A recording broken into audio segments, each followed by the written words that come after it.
खनायाव मा दं नोंनि महर दं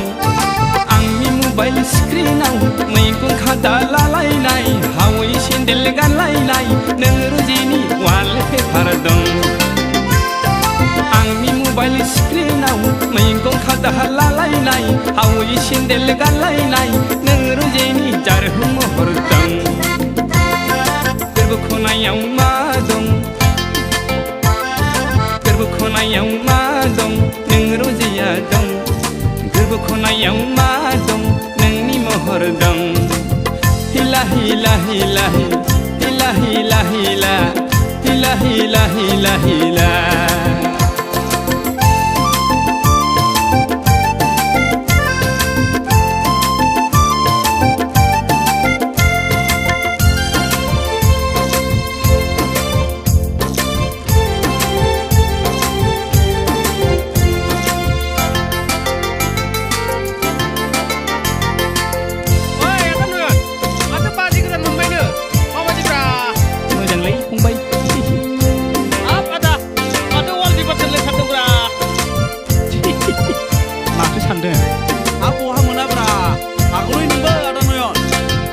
समाव आं उन्दुहांजाब्ला फुंनि समाव आं सिरि मोनोब्ला आंनि गुस्थि बिजौआव आंनि सालाय बिजौआव नोङो रुजिनि मिलौदो दं बाजैले फेनाव जौ लोंनायाव नोंनि मुं लाना जौ लोंनायाव आंनि जौ बथलाव समायना रमायना नों रुजिनि जारहु महर दं गोरबो खनायाव मा दं नों रुजिया दं गोरबो खनायाव मा दं नोंनि महर दं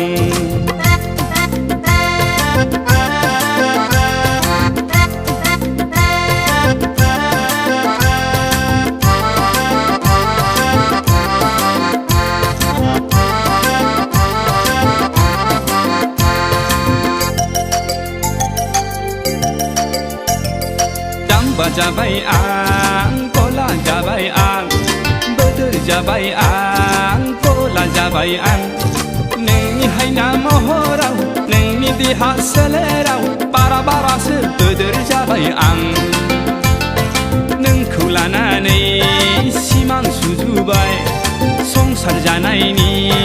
गथ' गथायनि नोंखौ लानानै सिमां सुजुबाय संसार जानायनि गथ' गथायनि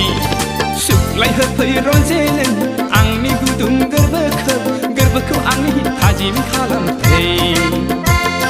गोरबो खनायाव मा दं नों रजेया दं गोरबो खनायाव मा दं नोंनि महर दं आंनि मबाइल स्क्रिनाव मैगं खादा लालायनाय हावै सेन्देल गानलायनाय नों रजेनि वालपेपार दं हिला हिला हिला हिला हिला हिला हिला हिला हिला हिला हिला आना